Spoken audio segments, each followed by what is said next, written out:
My name is Christian Basel. Years ago, I had an idea. I got myself a Tardis. Took it to new places, met a lot of new people, took some great pictures, and talked Doctor Who. From Krypton Radio and the creators of the Hanging with Web show, this is the legend of the traveling TARDIS. Join me on my latest adventures and become part of the legend.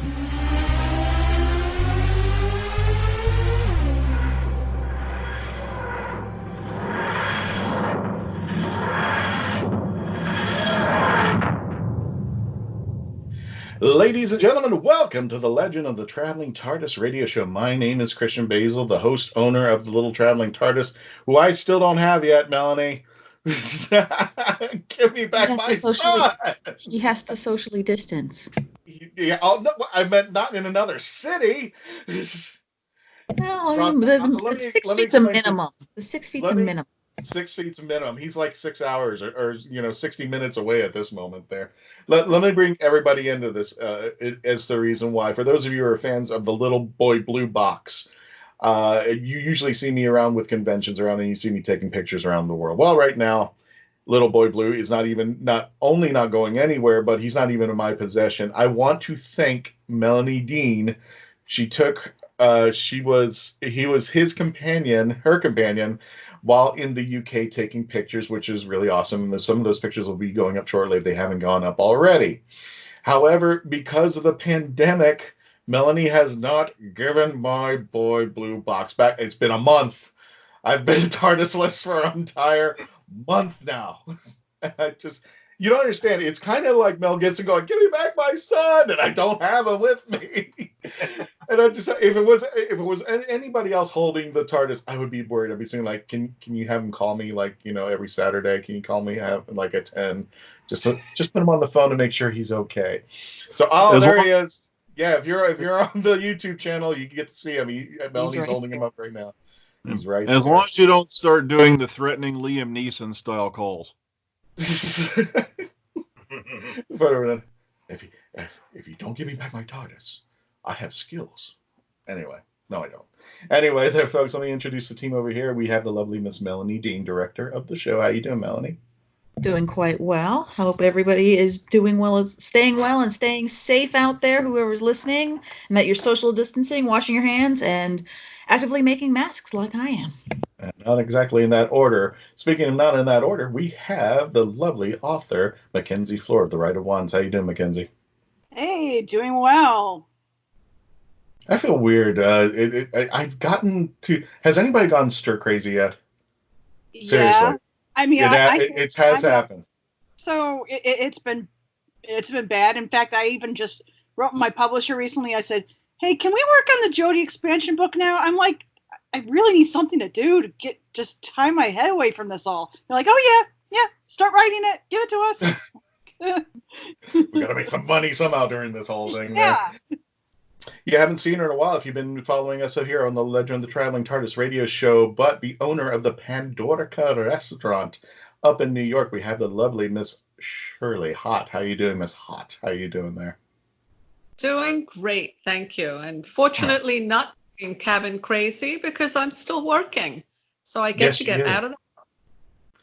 Now, I just want our audience to know, if you're in the area of the Pandorica restaurant, it's not exactly closed. Tell us what you're doing up there, Shirley, for people who want to still go to the Pandorica, but they just can't go. They just can't come in because the governor has shut all restaurants down except for takeaway or takeout.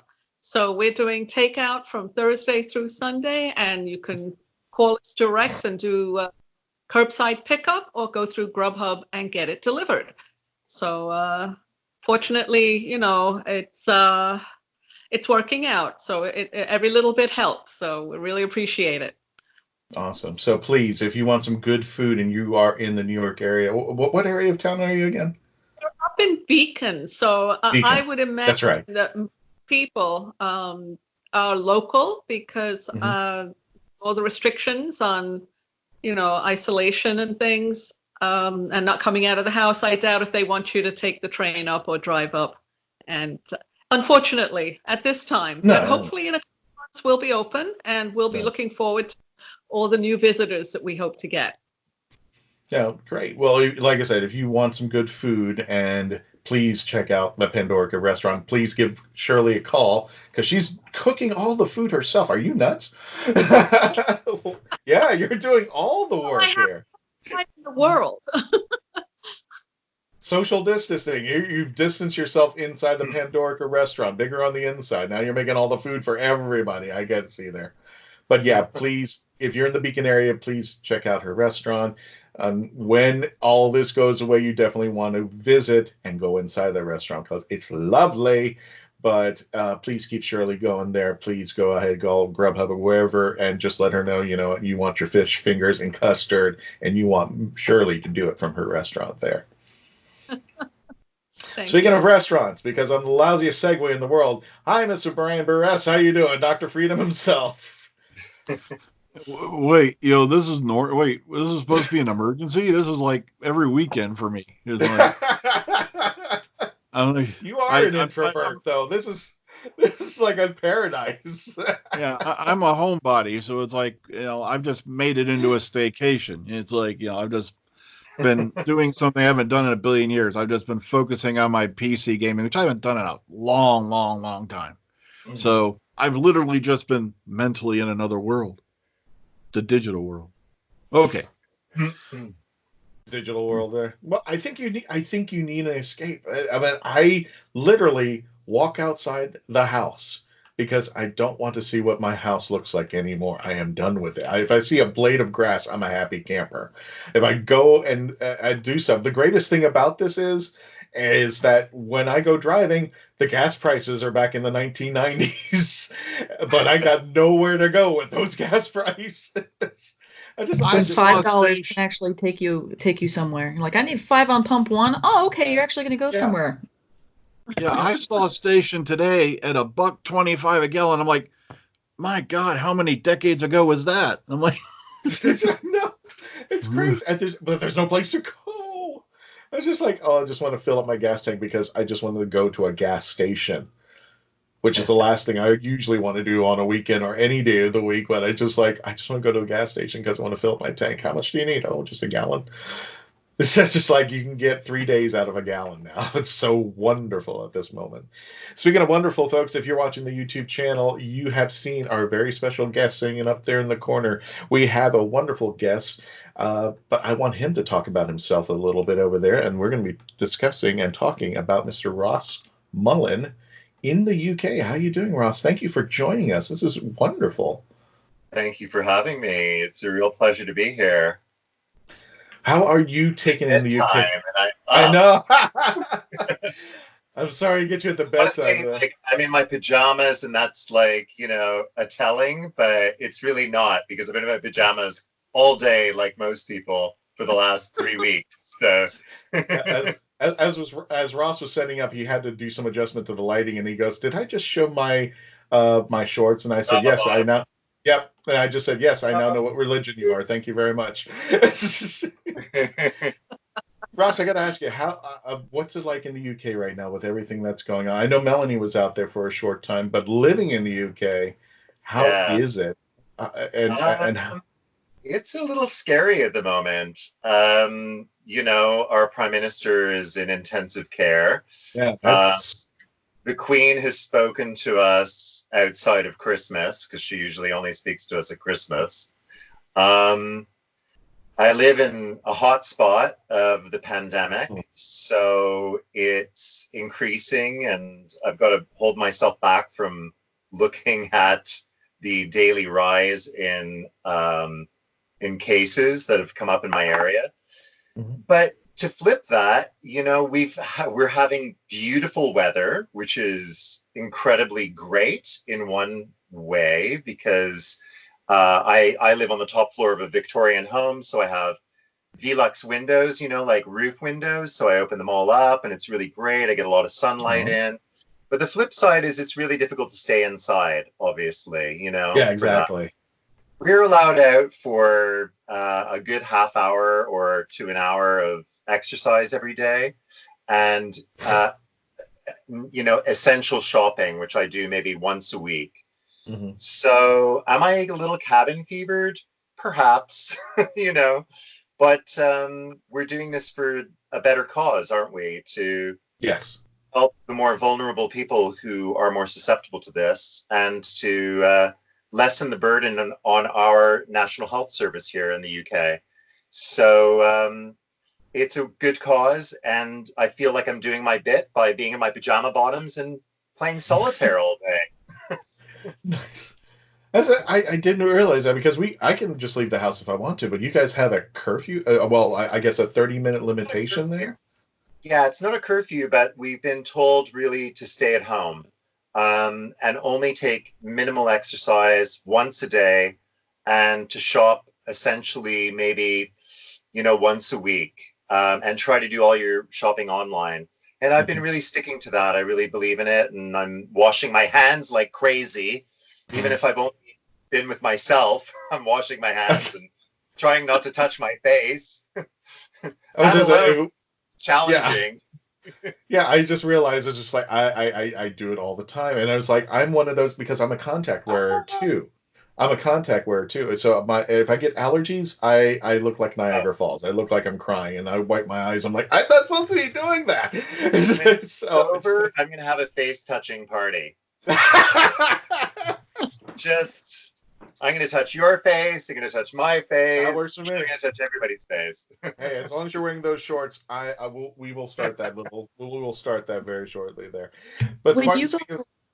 I was going to ask, when you go grocery shopping, do you have an actual local, like a large grocer, or are you surrounded by like a little Tesco Express and the Sainsbury locals where you have to really strategically get your 6 feet apart from people? Yeah, I'm really fortunate. I live in Deptford, and there's a large grocery store. There's a large Tesco. There's a small Tesco. There's a small Sainsbury, a small co-op. There's a corner shop, and then there's a market street. So I can buy my fruit and veg outside as well from certain shops. So I'm spoiled for choice. I know outside of the city, there's a lot of, like, some people only have the option of going to a very large grocery store, or even like just a small sort of local Tesco. So I feel kind of blessed. Also, online grocery has been like amazing for us. We've been able to get slots, so we do that mostly because I'm paranoid. Like I think everybody is. Speaking of paranoid, we're going to get to the Who Knew News. Let's just go ahead and start it off. We're about to get to a commercial break, Dr. Freedom, but we'll go ahead and start it right now. We're going to introduce the Who Knew News with Dr. Freedom. Please check him out on the YouTube channel, Dr. Freedom. Whenever Doctor Who News drops, he's on it, he's on top of it, and he's telling you what he thinks about it. Take it away, Dr. Freedom.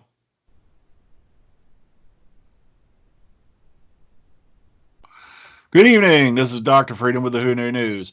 Believe it or not, yes, Sanford police have been taking this great thing in stride, because a video emerged out on Reddit of a Dalek patrolling the streets of Sanford. And in true Dalek form, we're talking ring modulator and all, telling that all humans must self-isolate by order of the Daleks. This right here had me rolling and giggling in my seat as I watched the video, because the sound, it's like right off of a set. I'm not kidding. It's like he's ordering humans to go back to their homes, stay inside, and to self-isolate by order of the Daleks. So I that right there just gave me a little uplift for this week. Seeing, at least they're doing this with a sense of humor, and also, tagging into the pop culture there in a bit. So, Ross, did you see that video?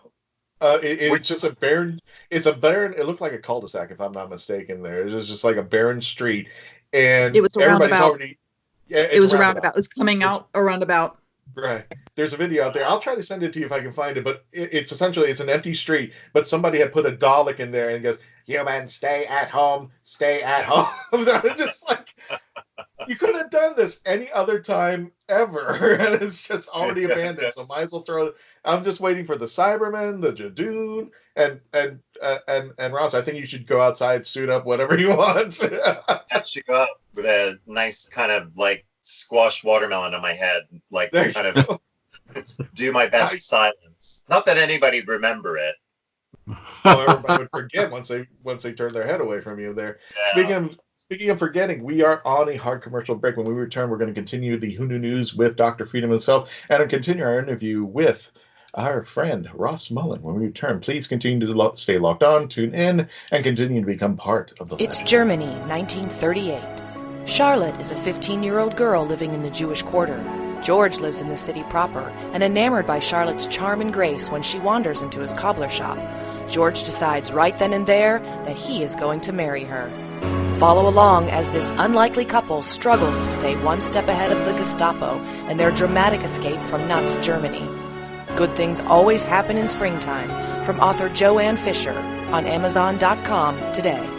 Alien invaders enslave Earth. Unleashing hunters into the ruined wastes. One young survivor struggles to elude their monsters, clinging to hope.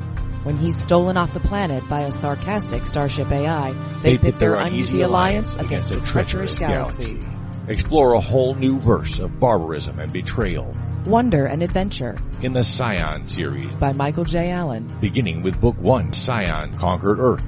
Available in print, ebook, and audio on Amazon.com. And welcome back, fellow Whovians, to the legend of the traveling TARDIS. My name is Christian Basel. I'm here with Mackenzie Flohr, Dr. Freedom himself, Shirley Hott over at the Pandorica restaurant. Please, if you're in the area, check out her food. Call her up first, get a takeout order, and enjoy some delicious Dr. Whovian type style food. And we're here with also director Melanie Dean, the lovely, lovely artiste.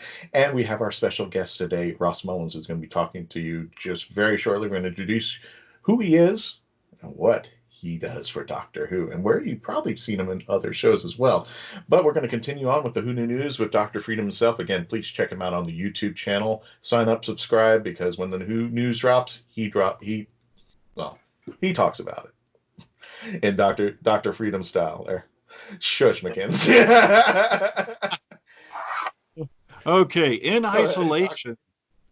In isolation with Nicola and James. Now, apparently Nicola Bryan has teamed up with director James Kerwin, and they're advertising a super fun webcast chat called In Isolation. They've even set up a YouTube channel for it. And apparently they're going to be doing a series of like webcasts and all that to give people something to watch or listen to during this time of isolation. So far, there hasn't been any, anything hasn't popped up on the YouTube channel yet. So I'm kind of still waiting to see when their premiere cast is going to actually happen. So maybe you want to stay tuned to Nicola Bryan on Twitter to see when that's going to happen, or just, go ahead and subscribe to the YouTube channel In Isolation with Nicola and James. So interesting bit there. Now, remember last week when Chris Chibnall put up that short story about, what happened during the time that apparently, Jodie fell out of the TARDIS and into the train. Now Stephen Moffat has hopped on this and written a short story involving Jodie Whittaker called The Terror of the Umpty-Ums. And it's a good long read. I'd have to say it's a good maybe 3 or 4 pages long. Because it's definitely a scroller, but if you can find it out there, I believe this is over on the official Doctor Who BBC One channel on their website. And it seems like it's a fun read, kind of like aimed towards younger audiences, but like I said, up to you if it's out there, if you want to read it. Okay. And yeah, The Terror of the Umpty-Ums. Isn't that just a scary title in itself? Yeah. I harken back because when Chibnall wrote that story for Jodie, when she's falling to Earth, the first thing that came out of my mind is Ryan Reynolds in Deadpool when he's flipping over in that commercial. He goes, "Did I leave the iron on?" There's just some weird stuff like that there. Anyway, that's just me. Dr. Freedom, continue. What else we got? And lastly, to tie it up for today, Philip Morris, and I don't mean the guys who make the cigarettes. Philip Morris, the guy who's infamous for returning, several Doctor Who episodes back to us from, seemingly like, the deep archives, kind of like a Raiders of the Lost Ark. I don't know how he does it. But apparently he's claiming that private collectors have at least 6 missing Doctor Who episodes. Mm-hmm. And in a recent interview, he said, quote, "I have a lot of friends who are collectors, and I'll tell you straight away now that at least 6 missing episodes exist, to my knowledge, in the hands of private collectors. I won't name them. I've said to them, why don't you get it back to the BBC? and they said they're not very certain of how they will be treated. So he's claiming once again that there's more out there, but now they're in the hands of private collectors. And to me, it's like, what are they going to do to you? It's like, if anything, they're going to be happy that you've returned this. Yeah. It's like, what do you think they're going to do? Send out ninjas to hunt you down? So they think they're going to get arrested? I mean, like there's Whovians are just, foaming at the mouth. They're ready to bring it. All is forgiven if you can put it back out there. We just want to see them. We just want to relive all of that. Oh, good grief. That's... Yeah, because I've just been sitting here wringing my brain going, what can they charge you with? Because this is like way past the statute of limitations for most about anything on the planet. So even if you admit, hey, I've had this for years, nothing they can do to you. Just, they'll probably be very grateful as we will. That'll be about it. A bunch of Jadoons running to the house. Joe Blow, give us those video. Now. Something in that. Oh, good. I was joking around. I remember at a panel they were asking me because had mentioned that there were all these videos coming out. All of a sudden, somebody had in Nigeria or some place in a cupboard somewhere where these videos are coming out, and I just my speculation, what they call it, the conspiracy theory was Stephen Moffat has every single episode, but when he just needs, he just needs a new pony, or if he just needs to get a new pool, he releases one of those episodes so people can buy them like crazy. That was my weird conspiracy theory, but I guess they're still out there, floating about out there. What else we got there in the Who Knew News there, Brian? No, that's all I have for today. That's all for the Who Knew News. Gotcha. Well, thank you, Brian. Again, check out his YouTube site. Give it a subscribe. Tell him the Legend of the Traveling TARDIS radio show sent you. And speaking of sent you, if we would not even actually be, I wouldn't say that, but I want to thank, I take that a little bit back. I want to thank Shirley Hott. That's one of the reasons why she's on here, because she was going to have Mr. Mullan as be a special guest at the Pandorica restaurant, and it didn't happen. So I brought her on here with the lovely Ross Mullan in his shorts. You should just, if she brings you back, my pajama pants. You mean pajama pants? You should just wear those one next time.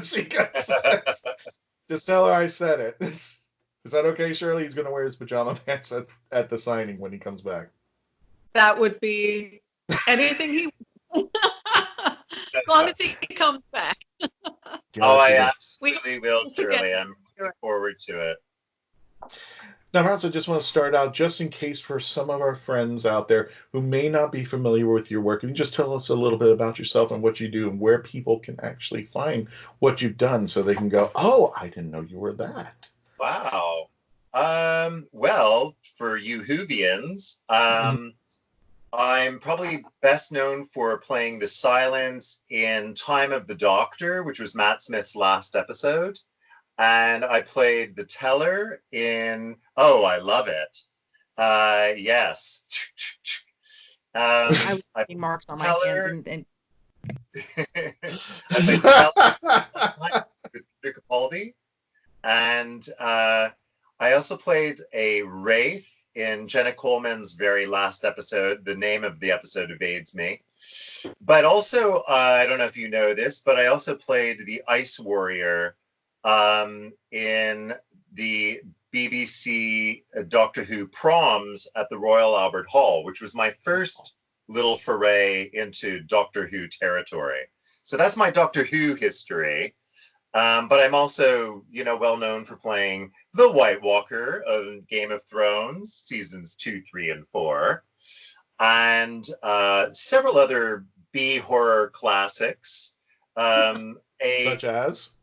Such as there's Howl, which is a really I play a she-wolf in a very fascinating werewolf film set on a train headed towards London. It's a good film, actually. It's got Ed Speleelers in it from Downton Abbey. I don't want to do any spoilers, but I have a big standoff with him.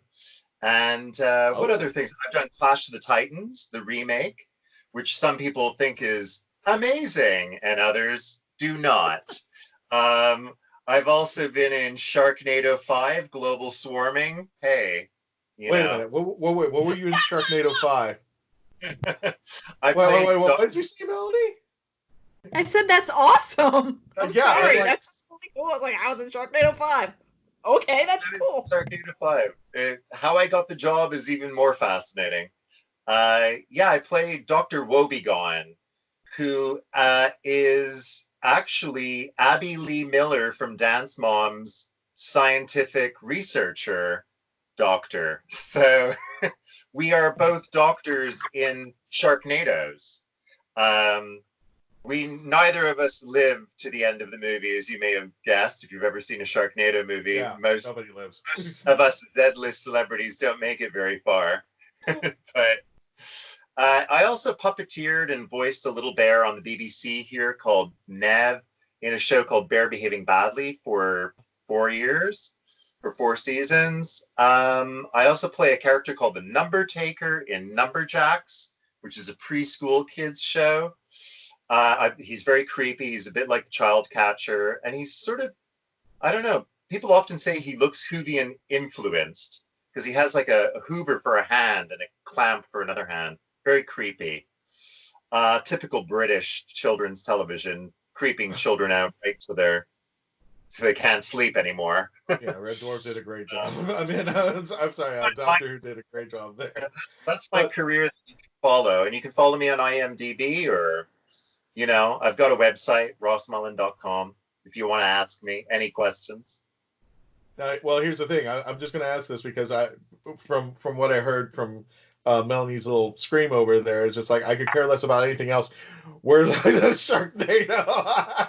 That's my geekdom big time over there. So I'm just geeking out right now that you were in the Sharknado movie. Now Cool.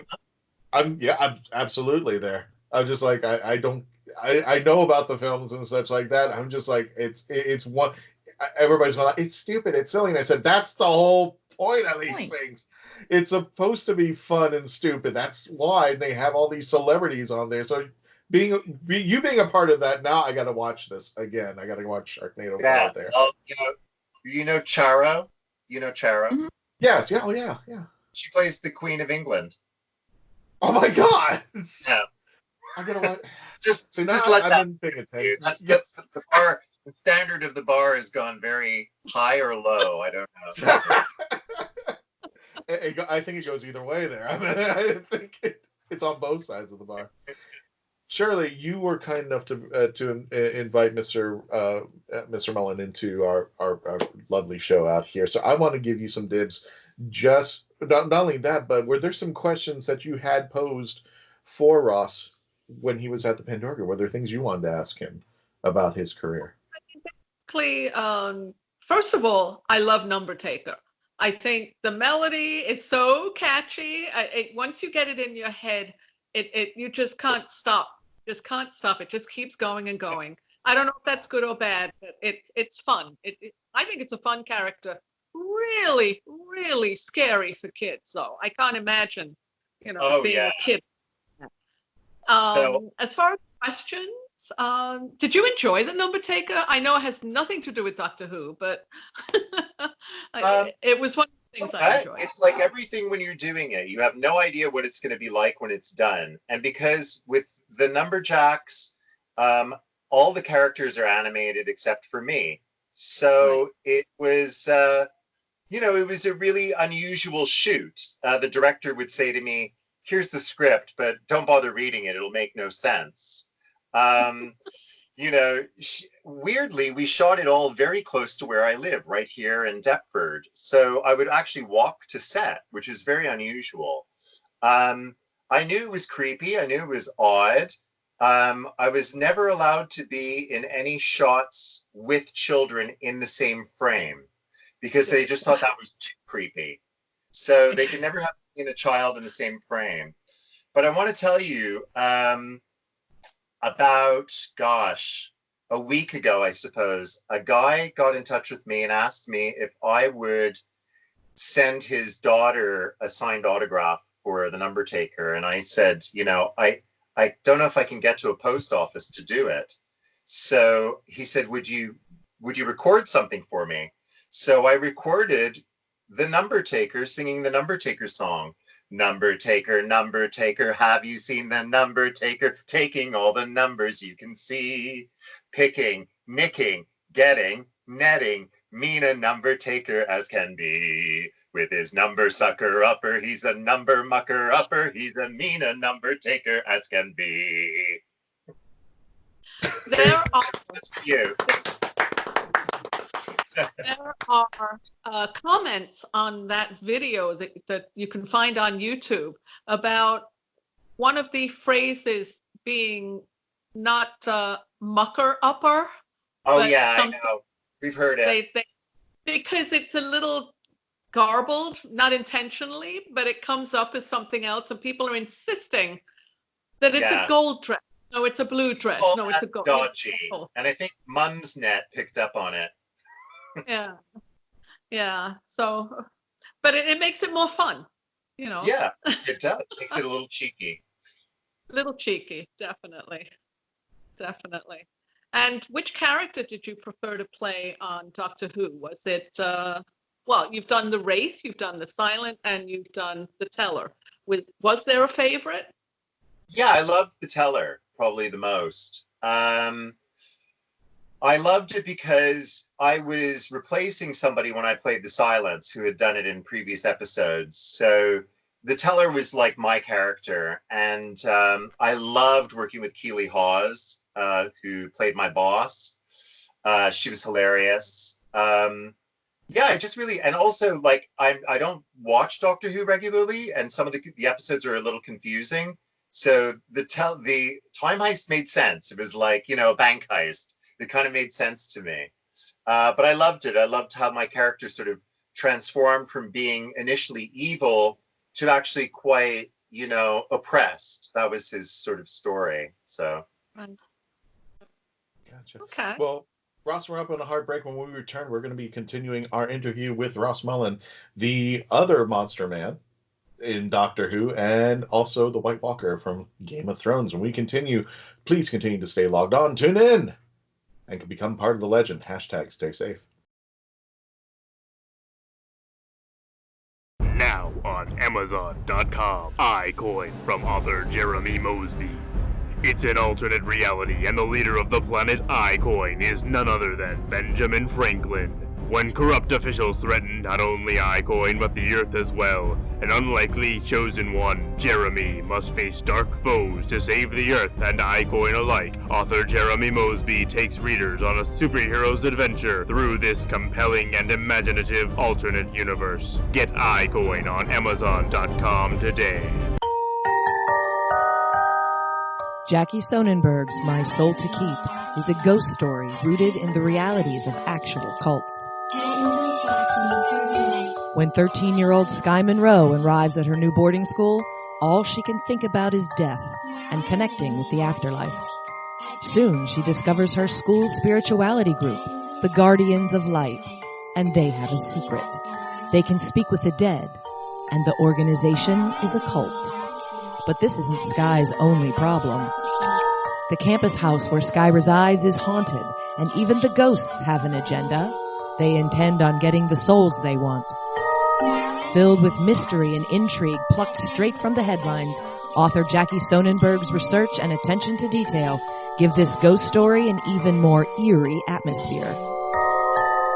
Find My Soul to Keep on Amazon.com today. Welcome back, fellow Whovians, to the Legend of the Traveling Tardis radio show. Whether you're listening to us on iHeart, iTunes, no, that's not iTunes anymore, it's Apple Podcasts, iHeart, Apple Podcasts, Spotify, Spreaker, CBS Radios, radio.com, wherever you make sure you are subscribing here. If you're watching us on the YouTube channel, make sure you subscribe and hit that notification bell so that when we do our live feed chats, which I'm hoping you're watching this episode on Monday on the YouTube channel, you could be actually possibly interacting with us while the show is premiering. Also, while the show is premiering, we're hoping you're also enjoying Virtual Con, which I should be participating in when this show drops on the Saturday coming up. So if you're listening to this show, we're hopeful also you're watching Virtual Con, which we'll get more into detail about that later on in the show. But we're going to continue our interview with Ross Mullan, who is, I guess for a better term, I don't want to say the other Monster Man because we had John Davey on here who was the other Monster Man over here. But I love John Davey. Jay, he's awesome there. He is so cool there. Yeah, You two should just walk the streets now. Just like that dog. I could just go on your roundabout, dress whatever you want, and just tell people to stay home out there. Ross, I guess it's every question that I've asked every actor who's gone on Doctor Who. How did you get the acting gig? But let me add a question on top of that. Were you a Whovian before you took on the roles? And were you aware of Doctor Who and the influence it had on society? I was aware of Doctor Who because I'm Canadian and we would get it in Canada, definitely. But I wasn't really a huge Doctor Who fan or anything like that. It was on my radar. I knew he had made a big comeback when Billie Piper and David Tennant and Christopher Eccleston were in it. I wasn't really following it hugely. After Game of Thrones had kind of catapulted me a little bit into the monster spectrum, I got a call from the Doctor Who, producers asking me if I could come up to Cardiff to meet with them to see if I could replace Spencer Wilding as the Ice Warrior in the BBC Doctor Who proms, because he was not able to do it. He's the Ice Warrior. And I said, well, okay, sure. So I got up to the Doctor Who experience, met with the costume lady, and she brought me to the Doctor Who experience after. For those of you who don't know, you must know what the Doctor Who experience is, right? You're all familiar with it. It used to be the sort of museum of Doctor Who, set next to the studios. So I went up there one afternoon from London. It doesn't take very long, a couple of hours. She took me into the Doctor Who experience and said, right, sit over here, strip off your clothes. I'm just going to pull off the Ice Warrior costume from its, perch, and we'll put it on you. Well, so I stripped down to my underwear, and in the middle of the museum, nobody's there. It's shut, just me and the designer, the costume woman. And she said, "Gosh, I'm really having a hard time getting this off of the mannequin. I'm going to just go and get some help. So just stay where you are." And there I was in the Doctor Who experience, in not complete darkness, but relative darkness, in my underwear. Thinking, okay. I wish I could tell that story. But it's a weird audition now. I'm like, and I remember sort of tweeting something to the effect of, just sat in my underwear in the Doctor Who experience. And people were like, what? What are you doing? Like, what's going on? Well, the costume fit, with the exception of the fact that, it was a little bit big. I rattled around in it, but I could work with it. I just said, this costume fits. I can walk in it. I can make it work. But, whatever you do, I can't walk downstairs. And they went, God, don't worry. We're not going to make you walk downstairs as the Ice Warrior. Why would we make you want to do that? Well, when we got to the Royal Albert Hall, they said, okay, so basically, this is amazing. You're gonna enter through the bottom of the Royal Albert Hall. The floor is gonna open up. A giant block of ice is gonna come up through the floor. You're gonna push the ice apart because you're inside of the ice. Break it apart. It'll fall to either side. Loads of dry ice and music, surrounded by people. You come out. You walk down the stairs. And I was like, stairs. Walk down the stairs. After I've broken out of a big block of ice, I'm walking downstairs. They're like, yeah. I said, but every time I lift my leg, the whole suit jams up into my jaw. They were like, can you work around it? You have to walk down the stairs. You got to get out of the auditorium.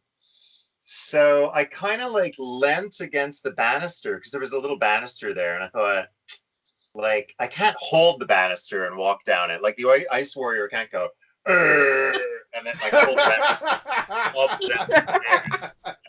lean and kind of go, Excuse me. Excuse me. Pardon me. and fall and sort of. I made it out of there, and I thought, God, this is like, I'm maybe good as the White Walker, but maybe no other monster. I don't know. They loved it. They were really pleased. I did 3 shows there in the Royal Albert Hall, and after that, they gave me. They called me again to replace somebody else who was playing the silence. This was a couple of months after that. They said, would you be able to, very last minute, meet a costume designer and someone from Millennium FX who does all the monsters at a hotel in Soho. I kid you not. So I go to a hotel in Soho. I show up at the hotel. I say at the front desk, Doctor Who. That's all I say. And they go, here's the key. I take the key. I go to the room. I sit down in the room. I'm the only person there. Knock, knock, knock. Woman's there. She's got the silence costume, the outfit, not the mask, not the hands. She's like, does this fit? So I put the whole costume on. It fits. She goes, great. Knock, knock, knock. Another guy comes in. He's got the head and the hands. Do they fit? Yes. Do you think you can work with this? Yes. Great. She's on the phone to the BBC going, it fits, it works. And then she turns to me, she goes, are you free on Friday? I go, yeah. She's like, great. Can you sort that out with your agent? I was like, no problem. And by Friday, I was playing the silence in Matt Smith's last episode, Time of the Doctor. Oh. So that's how I got the silence. Then they phoned me a third time and said, this time, we're not asking you to replace anybody. We're creating a character just for you. It's called The Teller in Time Heist. So that's why it's a little bit more dear to me, because I thought, wow, it's for me, Right. So those are my strange, odd beginnings. But of course, the teller was shackled with leg shackles. So how many times do you get to have things where you can't move? Oh, like always. I mean, prosthetics is basically the you can't move in anything shackled job. Could have been worse. Could have had you go down a flight of stairs. So yeah, because now I just keep thinking, silence will stairs as the teller because his feet were huge, gigantic feet, rhinoceros feet. What was that, Brian? I just keep thinking now, silence will fall down the stairs. Oh, jeez. Silence will fall down the stairs because we can't see anything in that mask. See, I would have loved if you said while you were suiting up for the silence, everybody's getting you ready, and everybody keeps saying, you know what, this guy Ross is over here, but we can't remember why he's here. Every time you keep turning away, yeah, there's this guy here. We're not sure why he's here. So I could just go over there and say Doctor Who, and they would suit me up. That's it. I'll go. On that day, they would have. Sure. Oh my gosh. Crazy, huh? Mackenzie, did you have a question for Ross? I'm sorry. Oh no, I'm enjoying myself in this corner over here. Oh, why are you here? Well, going off the time heist there, for prosthetics from going from the whole time to the whole, how long did that really scene or stuff really take for you for shooting wise? Well, the teller took about, I would say, 45 minutes to get into the costume mostly. And most of that was really the fiddly little buckles and belts of the costume itself. I don't know if you remember how the suit is. I have a little teller doll here I'm going to get for you right now. Just 1 second. I saw your shorts, Ross. I can't. Well, I was just thinking that the teller also must have had electronic things going on because his eyes blinked and all that kind of stuff. Yeah, the little eye stalks moved. Teller, right? Yeah. So you see how he is like this was an animatronic head, but this was all belts and buckles, and like this was monotonous and crazy. It was like the costume department had designed something they've forgotten how to use every time they used it.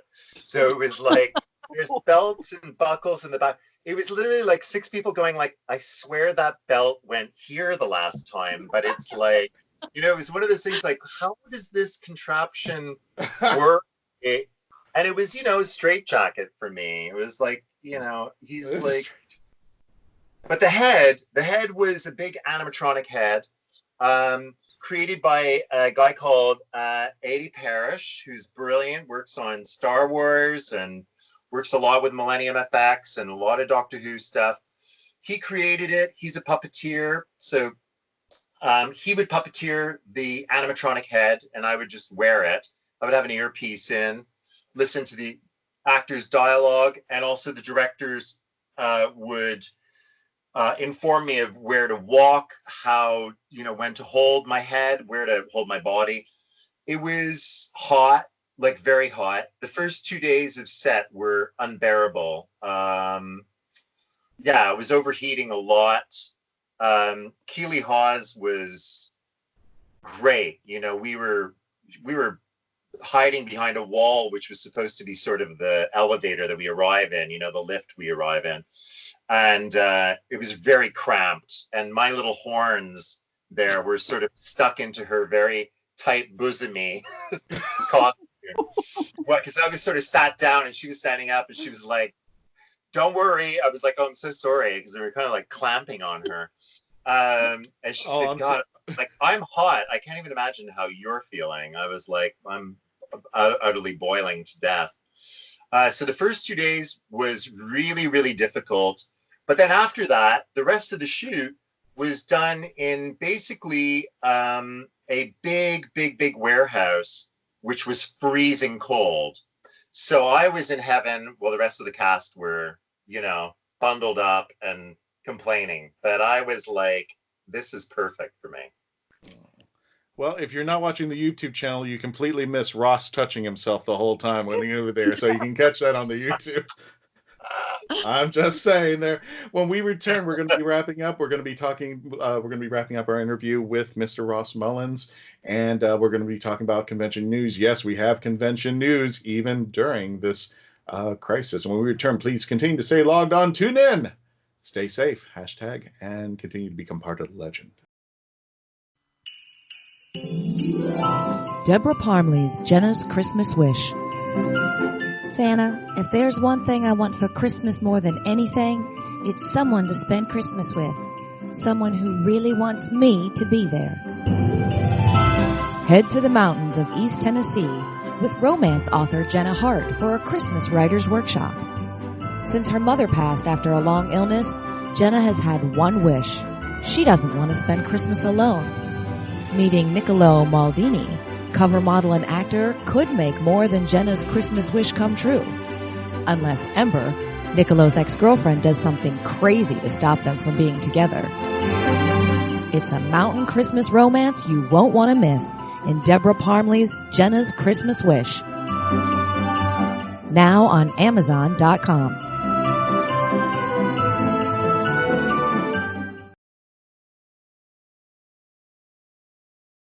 And welcome back, ladies and gentlemen, to the final segment of the Legend Traveling TARDIS radio show. On this episode, we have the lovely Mackenzie Flohr, artist of The Right of Wands. We have the lovely Brian Burress, Dr. Frieda himself. We have the lovely Shirley Hott. Please get some food from her because you're starving and you need to have her fish fingers and custard. It is a promise. It is a must. And the lovely Melanie Dean, our director and my favorite co-host. And we have the lovely Ross Mullins and the other Monster Man. But I have a question for you, Ross. Yes. Aside from the Ice Warrior, have you ever had a costume malfunction? Gosh. Yeah. Something that you're just like, oh, that happened, and my pajama shorts are showing.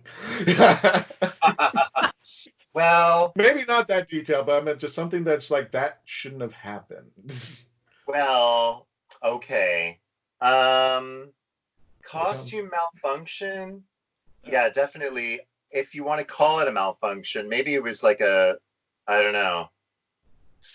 In Clash of the Titans, I played one of the witches. Okay. And let's just say it was a full body suit. Mhm. And I was in it from probably about 3 o'clock in the morning until 7 o'clock at night. And at some point, I had to go to the toilet. Oh my God! No.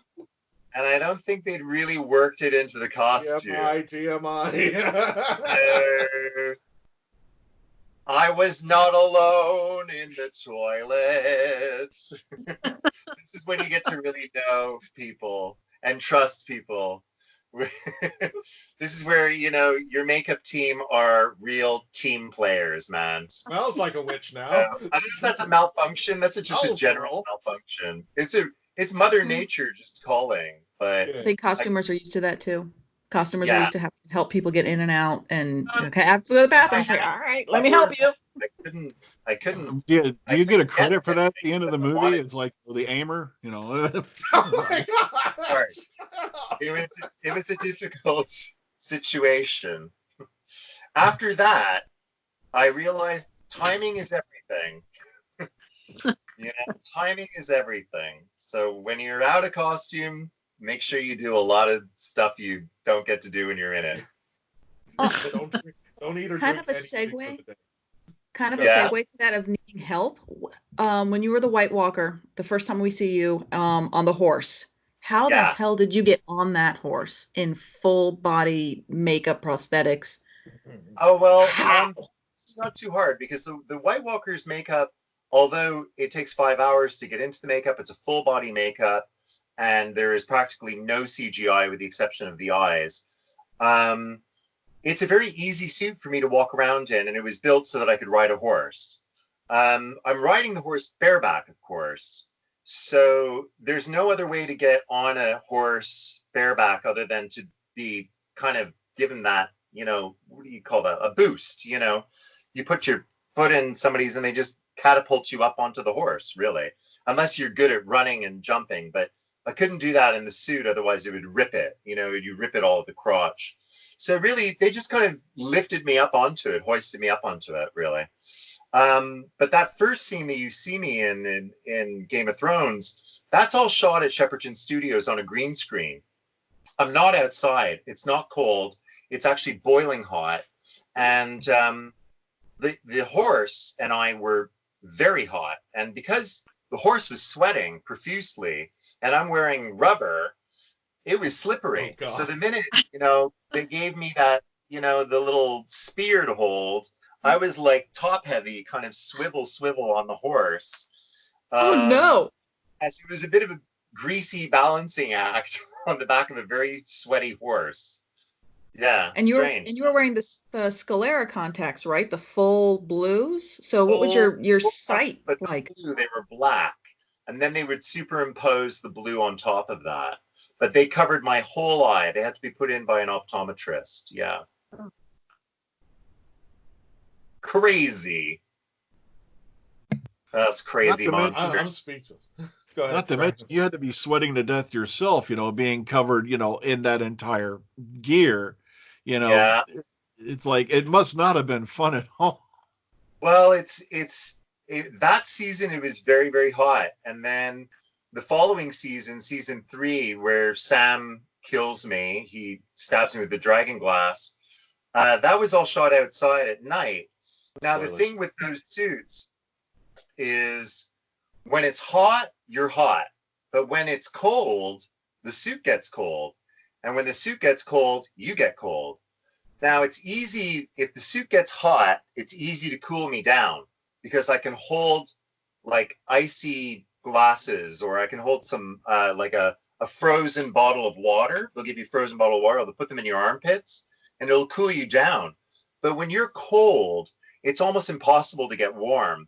The only way you can get warm is by the makeup team coming, wrapping you in blankets and holding you and giving you body heat.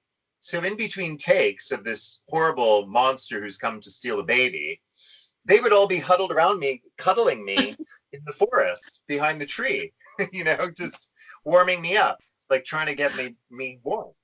So I need a job like that. Yeah.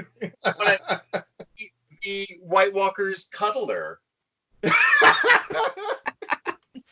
Yeah, a monster. So we have White Walker's Cuddler. Brian has mentioned the Aimer and some other I want to others. monster I'm hugger. gonna watch That's for those on the credit. kind of like Hopper in an X-rated movie. It's Oh like my god. monster warmer. Okay. I have we're coming up to the end of the show there, Ross, but I want to what is the role that you're most proudest of? Wow. Okay, well that's interesting. There's a lot. I mean, every role that I'm in, I give 100% to, and it's your main focus, and I love the most. And so it's always really difficult to answer that question because I feel like I'm betraying all my other roles, because I loved all the work I've done, and I put as much into them, and you fall in love with the character you play. But puppeteering Nev the Bear was probably my most rewarding and lovable experience because Nev the Bear on Bear Behaving Badly, if you've never seen it, he's a little bear. He's like a 5-year-old. He's very cheeky. He's very naughty. He gets into mischief.